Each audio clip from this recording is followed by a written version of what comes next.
Silikuwa unikopeshe 5k, nilipe nyumba at least ndio landlord asinifungie. Oh babe, hiyo si nitakuwekea. Si alafu, unajua zangu niko na project home, inafaa ninunue nijenge nyumba. Uliniambia unamaliza hiyo project ndio tukigraduate. Tuingie hivyo. Sasa zangu zikiingia nitakusort.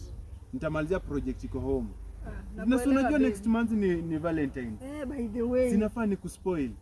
Sasa inakuaje? Si unitumie 5k niweke kwa M-Shwari alafu nitakuspoil hiyo siku. Hebu nisaidie simu yangu nikuwekee. Si ni hivyo tu babe. Si unani trust? Your money is our money. Si ndio? Unajua mimi nakupendanga, like I can do anything for you. Unajua hii nyumba tutakuwa tunaishi wawili tu. Unaona imeenda. Oh, thanks manze. God have mercy upon us.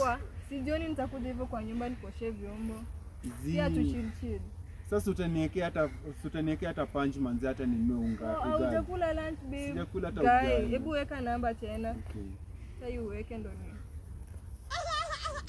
Sasa nikuwekee tao, mbona nikuwekee punch? Sawa, asante. Babe fika fiti. Si jioni nitakam. Ndio maana nakupendanga. Jioni nitakuja tu chill, pia nilalelale huko sleepover. Si unajua nakupendanga. Bye.